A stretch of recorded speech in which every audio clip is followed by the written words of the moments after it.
Hello, my delicious co-creators. Lilou here on the island of Hawaii, the Big Island. Actually, that's its nickname, huh? Big Island. This is where you live now, Alan. I live on the Big Island. You lived for many years in Maui, and here you are now on this beautiful, volcanic, warm land. Life is about movement, so we moved. Yes. I've been wanting to interview you for many years, so I'm excited we finally meet. I know you're organizing a retreat here with Keiko that I'll also be interviewing. This Japanese channeler, spiritual entrepreneur lady. And you wrote about 24 books, is that right? 25 as of this week. What's the latest? It's called A Course in Miracles Made Easy. So this is very much something you've been following, the Course of Miracles? In the course for 35 years. And it's gone deeper and deeper and deeper. And it means so much to me that I wanted to write about it, so I did. What is for you at the core of all these conversations, all these books that you write? Did you figure this out after 25 books, what you're really seeking or your soul wants? It's really all about the journey from fear to love. That we've all been separated from love and we're all working our way back. So it's actually a simple journey, but it takes practice.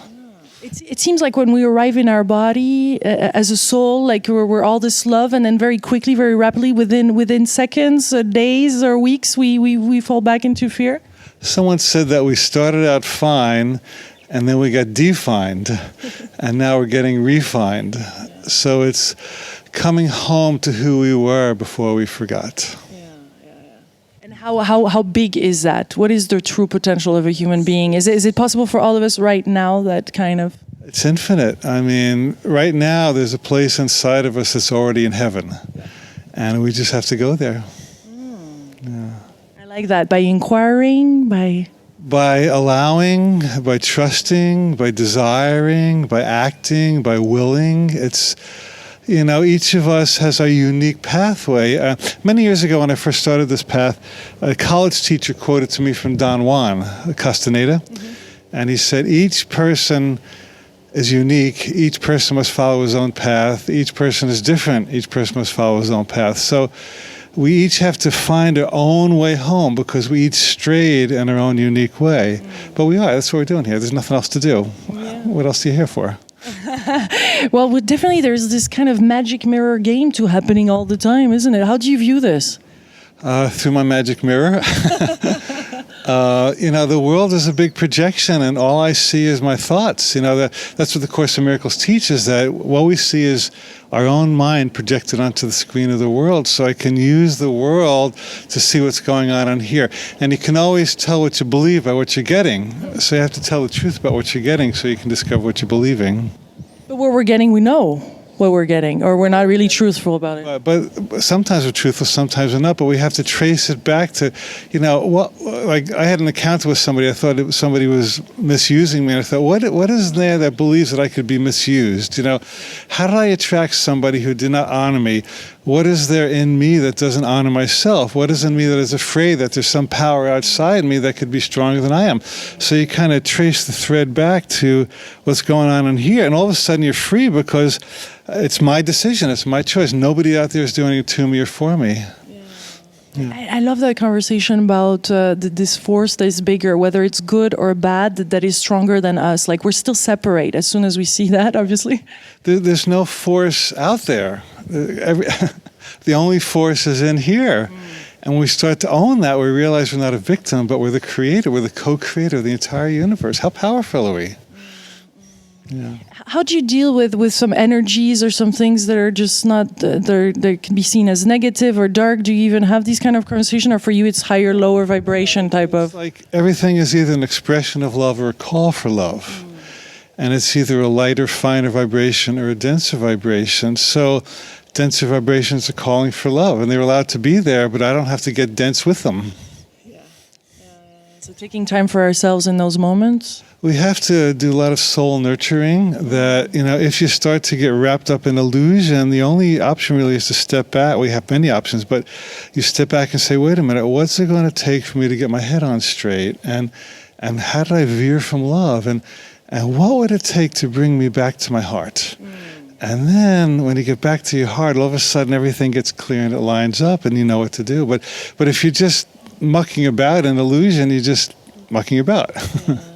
For the heart, you wrote books on living from the heart, living a heart-centered life. Do you believe that's all there is there? Like, meaning we are just aligned with love and we're living in that heart-centered life? Or is there really some real deep, a lot of work to do also? You know what I mean? Can love just basically erase the heel? Love has the power to erase anything immediately. And it's just our resistance to love and our clinging to illusion, our clinging to fear that keeps love apparently at a distance. But right now, you and I are swimming in a sea of love. Right now, we're in love. Right now, we are love. Right now, all there is love. And if we just remember that, everything turns out just fine. Yeah. It's the forgetting. It's not the reality that hurts. It's the forgetting that hurts. That's where we get lost. Yeah. There's those moments of expansion that we feel at times. It seems like to be just grace that comes in. Can we call it too? Yes, we can. I work a lot with the power of invocation. And it means that I have my guides and angels and gurus and teachers and saints, whoever, that when I tune into that vibration, it draws that energy to me and onto earth. And suddenly what seemed very dark before becomes very light. So it's like creating a pipeline to the infinite. And it's always available, but we just have to stop and get quiet enough to go there. It's always given. It's my next book is on grace. It's called The Grace Factor. And it's my favorite topic because it means that grace is always given, forgiveness is always given, mercy is always given, kindness is always given. But we just have to be willing to receive it. It's how much you let in that determines how much you experience. How would you define a miracle then? I'm curious. A miracle is a shift in perception. In which we recognize that we're not really separate, but we're connected. And when we're connected, literal miracles manifest around us, but we have to be in the miracle consciousness first. It's like aligning your radio to the frequency at which miracles are already broadcasting. You're creating right now. You're doing this retreat on life, purpose, power. What is there? Like how to manifest this power, this wisdom, this purpose? How can we really tune into it? And how do we know we're on purpose? Actually. Well, good question. Well, first of all, we all have a purpose. We're all here for a reason. Nobody's here by accident. Who we're with is not by accident. Where we are is not by accident. And my belief is that when the voice of passion is really the voice of God that is guiding us to be in the right place at the right time with the right people for the right purpose. And so we have to trust passion. And I don't just mean sexual passion, of course, but we have to trust that sense of aliveness and creativity and spirit and desire and vision. And joy. And joy. It's all the same. It's all just, there's different angles on the same thing. And when we really let that move us, it moves us into the perfect position. But if we feel that life is about sacrifice or struggle or self-diminution or worry or fear, then we're totally off track because that has nothing to do with who we are. So the greatest contribution you and I can make is really to line up with our joy and live from it. And then we become we get our MBU degree, our Mobile Blessing Unit degree, because we're living from joy and it's just expanding to everyone. It is. It does affect how many people do you think? Because once a person transforms, it does affect others by just not even doing anything, really. Yeah, I was walking through the San Francisco airport one day many years ago. And, the airport's very busy and people are hustling and bustling. And I saw this man walking toward me. And he was just peaceful. And he wasn't wearing a robe and he wasn't a guru. He was just a regular guy. And he looked so quiet in the midst of the craziness that all of a sudden I became quiet. And I realized that he was unconsciously delivering blessing to everyone who encountered him just by the quality of his being. And that man is my guru. I never saw him again. I don't know his name. But he models to me my potential and all of our potential. Blessing. We can bless ourselves. We can bless others. This is part of living on purpose, or? It's blessing is coming into the consciousness of what's already blessed. So that we're already blessed, there's already love, we're already in relationship, we're already healing. And when we see that, then blessing occurs naturally. It's not something you make happen, it's something you accept. It's a total paradigm shift, yeah. It's already there. Yeah, there's no place to go. We carry God within us wherever we carry heaven within us wherever. I mean, Jesus said the kingdom is within you. He said, you say there are still 4 months until the fields were ripe. He said, I say they're ripe now. So this is my meditation these days. Just letting it be enough now, like letting this be heaven instead of trying to make heaven happen. Yeah. So how do you see power then from that angle? All powers of the divine. And so there's no such thing as personal power, because personal power means you've cut yourself off from the divine. So as I line up with divine power, my power is infinite. And then I create the greatest power with the lightest touch. So power is just letting God be powerful through you. And do you ever find yourself in power struggles, or when you find people like with a big ego or your strengths trying to push things? How do you deal with that? You dance? Is it all about dancing? I try to come back to my center. Like if I'm matching somebody in a power struggle, then it's my responsibility to match or unmatch. I mean, if I'm bucking against somebody, it takes two to buck. So at that moment, I have to step back and say, what is my part in this? Why am I creating struggle with somebody? Why am I participating in struggle with somebody? And then when I can get clear and peaceful, the struggle ends, because then there's nobody to struggle against, because I'm out of struggle consciousness.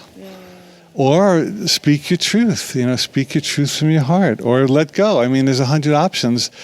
But the one option that's not acceptable is to keep fighting, because that just keeps the game going on.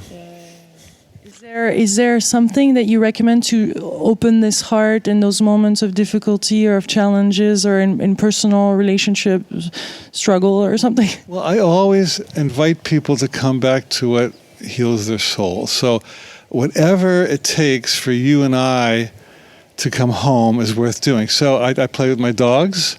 I hang 6 dogs. 6 dogs, and my dogs keep me sane. I'm at the computer for hours, and the dog will jump up my lap, and I don't remember what's real. Yeah. So I play with my dogs. I hang out with my partner. I do yoga. I meditate. I walk in nature. I do creative writing. These are just my connections, my ways to come home. Other people dance. They do art. They travel. So you have to have the presence of mind and the willingness and courage to do whatever it takes to feel better in that moment. Because otherwise you're just spinning your wheels. And I tell people, you have to feed, you feed your body, you feed your mind, but you feed your soul. Do you do things on a daily basis that nourish you at the deepest level? That's the key. I love what Mark Nepo said, when the soul doesn't breathe anymore, then there's, it's not good. It's not good in relationships or in life. Someone said that years may wrinkle the skin, but only lack of enthusiasm can wrinkle the soul. So, and you and I both know people who are very old, and their souls are completely alive and they're childlike. And we all know people who are very young, and they're, Benjamin Franklin said most people die at 25, but they're not buried till 75 because their soul lost its vitality at a young age. So whatever it takes to feed your soul is truly worth it. It's your investment in yourself, your investment in the universe. There's this place in the heart, some people say it's sacred, it's very, and now we have the music jamming here. There's this place in the heart that is sacred, the teeny space of the heart, where all the wisdom resides, or where we can connect to create from a non-polarized way. Is that something you feel like once we create and manifest from the heart, this is total different manifestation? All of the heart is sacred. All of the true heart is sacred. And I sometimes do a meditation where I call it the temple of the heart, or the chamber of the heart. And I ask people to imagine a real cozy room, or a church, or a temple, or a place out in nature. And the only attribute of that place is that it's safe, and it's quiet, and it's pure, and it's innocent, and it renews you. And I say, just, let everything else go and just drop into that temple of the heart. And nothing of negation can get to you there, because the frequency is so pure. And when you're in that frequency, you're home. That's the whole game. And once we're home? We're home. That's it. It's the game over. Or game begins. Or different game, higher level. Well, the game that's always been going on, the higher game, becomes real. Yeah. The God game becomes the truth. Yeah. And then things flow just in a natural way? But do you believe, that's my question actually, do you believe that people transition once everything is set and enlightenment? You know, some people say, oh, they've done their time on earth, so it's time for them to pass away. What is your relationship to that, like our soul, the reincarnation, and moving on to the next phase of our life? Well, I think that when we're done, there's no reason to stay. But there's different reasons that people stay. I mean, some people stay to fulfill a personal mission, other people stay to serve. So I studied with a teacher named Bashar, channeled by Game. Do you know? I had the chance to interview Daryl. Great guy, right? Yeah. You know, and he does this funny exercise in his workshops where somebody says, I don't know if I'm done with my life yet. And he says, okay, well, lie down now and take 3 breaths and say, I'm done. And people will do that. And he'll say, now, are you still here? Yeah, well, I guess you're still supposed to be here. So you can think you're done and you act like you're done, but you're not done until you're done. Yeah. So as long as you're here, you have purpose. Yes. Yeah. Purpose of being. Purpose of being, you know, we've incarnated for a reason. We're doing something here. Sometimes I know what it is, sometimes I don't. But the very fact that you and I are sitting here, have this conversation, that's a holy thing. It's a holy encounter. God put us together. There's a reason. And somebody's going to watch it and hopefully be inspired, hopefully be stimulated. And many people will. Well, hopefully, you know, and that's the game, you know. What else are we going to do? Get stuff? Do you really want more stuff? I don't. You know, I think it's all about just raising energy and connecting and celebrating. That's the whole game. Still creating intention, or are you more about just letting it, just living it? I think it's both. I think that when we line up with Spirit's intentions for us, we can't lose. But if we have a personal ego intention that's bucking Spirit, it won't go anywhere because it had no power. That which comes from truth must work, and that which is not from truth, that never works. So it's just about lining up with what wants to happen. Is there a way to avoid our soul's destiny, or we were going to live it no matter what? I think we can avoid it and delay it, but it's going to happen. You know, I look back on my life, and I see that the most amazing, powerful, miraculous, transformational things that ever happened to me were not at all planned by me. That the people showed up and events showed up that were total non sequiturs to everything else I was doing, but they changed my life in infinite ways. And I have to believe that those were set up by my soul, and my destiny was engineered at a far deeper level than the mind could do it. The mind is not capable of engineering destiny. The mind is capable of cooperating with it, but not engineering it. As a servant.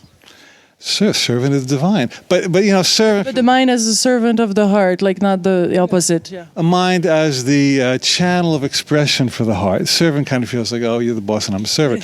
But it's like, you know, when the mind starts to do the projects that the heart gives it, all of a sudden, like I just finished my new book, and it's called The Grace Factor, and everything lined up for it to happen. It happened quickly, and a publisher got it quickly. And I went to see Ram Dass Maui, and I told him that I'd written. He says, I want to write a foreword for that. Yeah. I didn't even ask him.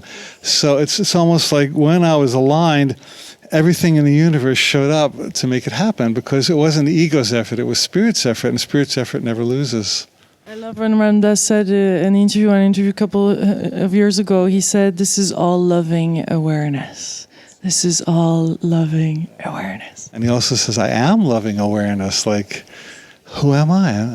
I'm loving awareness. That's all I am. Beautiful.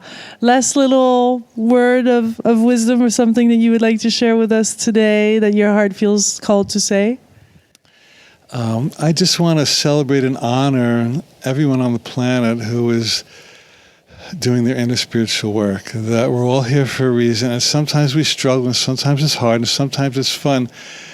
But I would like to inspire everyone to just trust that somehow we're on our path, and somehow things are unfolding perfectly. Somehow there is no need to struggle. Somehow suffering is not required. Somehow all the love we have ever wanted is already given. So it's really just about saying yes. Just say yes. Let's say yes. Thank you, Alan. Thank you so much for this delicious interview. I'm called to do a part 2 on abundance with you. If you want to tune in, please watch part 2. We're going to talk about the money, or maybe actually more than that. Much, much more. We'll send you so much love for now from beautiful Big Island in Hawaii. Bye-bye. Much, much love. Please share this video widely because this is great. Love internet. Beautiful. Bye.